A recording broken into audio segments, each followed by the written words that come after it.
Para kiai-kiai zaman dahulu itu memang lebih hebat. Cuma kiai-kiai yang sekarang, terutama Kiai Imaduddin Group, itu lebih cerdas. Kiai zaman dahulu, seperti halnya Kiai Haji Hasyim Asy'ari, Syekh Khalil Bangkalan, itu sebenarnya tahu kalau para pahlawan itu bukan cucu Nabi, bukan keturunan Nabi, hanya saja sikapnya menghormati dan itu sebagai tepo sliro karena pakai wuh. Nah, Kiai Imaduddin saat sekarang ini berikut teman-temannya itu mengajak realistis,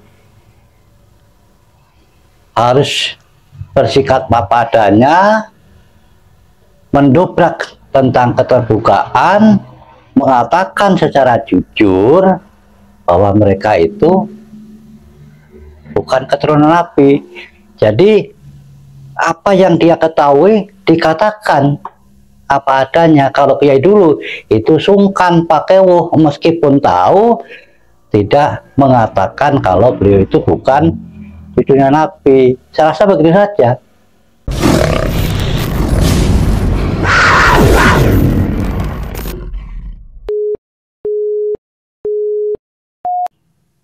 Assalamualaikum warahmatullahi wabarakatuh. Alhamdulillah wa syukurillah, la haula wa la quwata illa billah, amma ba'du.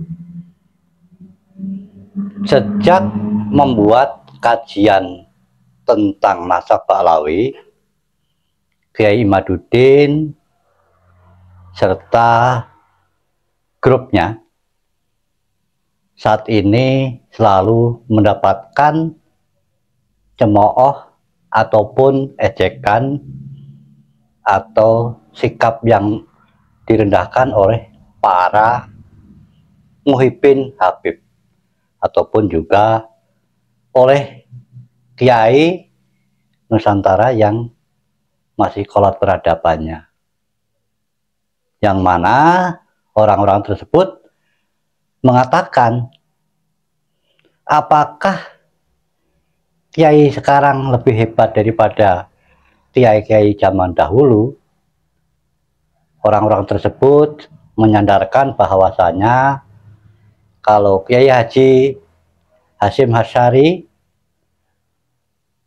dan Syekh Khalil Bangkalan tidak pernah mengatakan, dan beliau-beliau selalu menjunjung tinggi para Habib.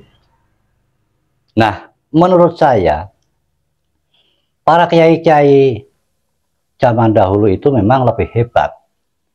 Cuma kiai-kiai yang sekarang, terutama Kiai Imaduddin Group, itu lebih cerdas.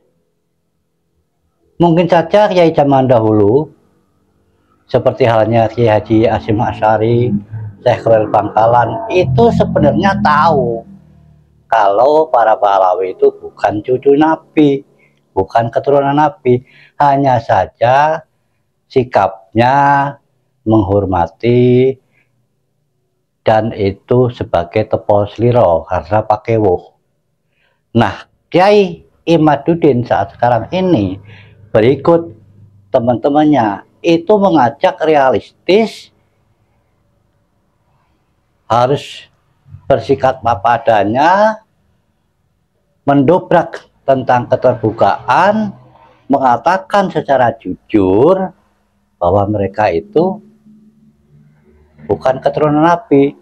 Jadi apa yang dia ketahui dikatakan apa adanya. Kalau kiai dulu itu sungkan pakai wuh, meskipun tahu tidak mengatakan kalau beliau itu bukan cucunya Nabi. Saya rasa begitu saja. Coba Anda semuanya bayangkan.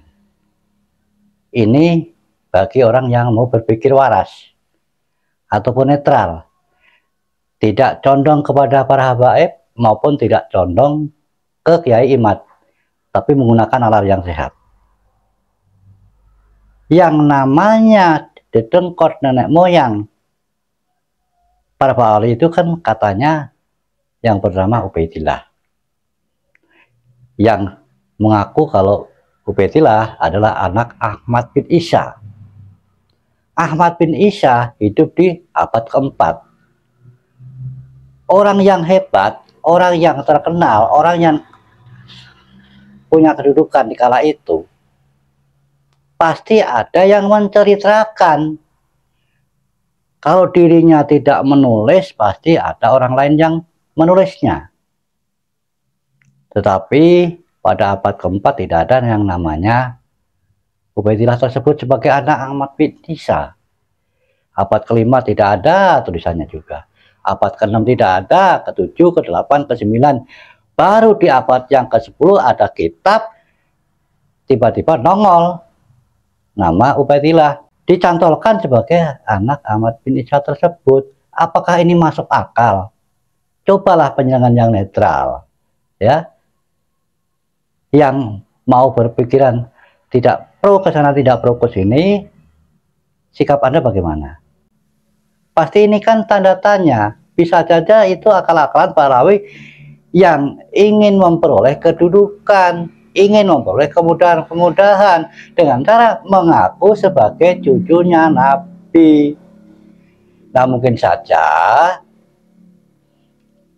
keturunannya yang ada di negara kita ini terutama ya karena sudah terbawa-bawa dari nenek moyangnya mengaku seperti itu.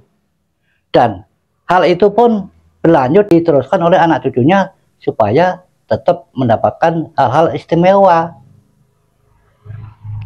Dan perlu penjelasan ketahui semuanya, para Pahlawi datang ke negara kita, yang mendatangkan adalah kolonial Belanda. Tatkala itu untuk menanggulangi pemberontakan yang dilakukan oleh para kiai pribumi. Nah, kalau sekarang mengaku sebagai cucunya Nabi, panjenengan masih percaya, padahal kajian Kiai Imad sudah jelas-jelas begitu, kan kebangetan. Saya ini yang orang kampung, bukan guru ngaji, bukan ustadz, bukan kiai, bisa paham, bisa ngerti antara yang bisa logika dan tanpa nalar. Harusnya kita semuanya tidak perlu memojokkan Kiai Imad, bahkan menyalahkan, bersandarkan dengan kayak yang zaman dahulu, apakah lebih hebat. Bukan masalah hebat dan tidaknya. Ini tergantung seseorang yang memang mau jujur atau tidaknya. Kiai Imad telah mendobrak untuk mencerdaskan kita-kita para pribumi, supaya tahu sebenarnya yang selama ini kowar-kowar di dalam tubuhnya ada darah suci Rasulullah ternyata bukan siapa-siapa. Kelakuannya saja sudah jauh sekali dengan apa yang dicontohkan Kanjeng Nabi. Dan sebenarnya ini kan masalah nasab ini kan bukan untuk membenci Habib, tapi hanya untuk mengetahui tentang hal yang sebenarnya, karena kita umat muslim disuruh menghargai dan menghormati zuriat Nabi, tapi zuriat Nabi yang benar-benar begitu, bukan orang yang mengaku-ngaku.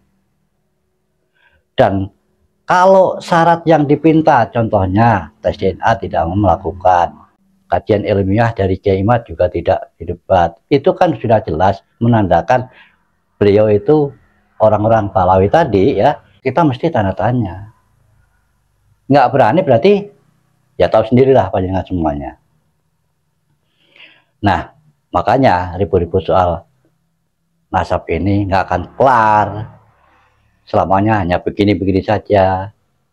Karena pemerintah juga cuma diam saja, MUI juga nggak ngomong apa-apa. Mungkin mudah-mudahan saja nanti setelah pemilu bisa dibawa ke ranah hukum, ke pengadilan, mungkin itu bisa menjadi jalan yang terakhir bisa menuntaskannya. Seperti apa yang saya sarankan di dalam video saya sebelumnya. Jadi kalau selama ini para muhibbin Habib yang mojokkan Kiai Imad dan kawan-kawan sebagai apakah lebih hebat daripada Kiai yang dulu, ya jawabannya seperti tadi. Kiai dulu itu lebih hebat, cuma tidak terus terang. Tapi Kiai sekarang, Kiai Imad dan kawan-kawan itu bukannya hebat, tapi lebih cerdas dan berani, jujur.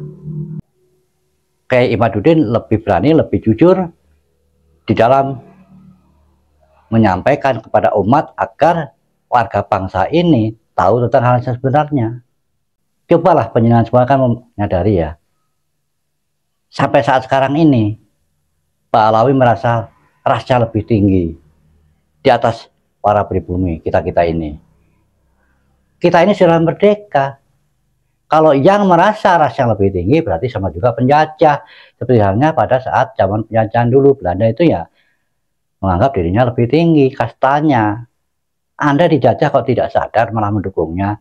Ini kan kebangetan. Sekian. Wassalamualaikum warahmatullahi wabarakatuh.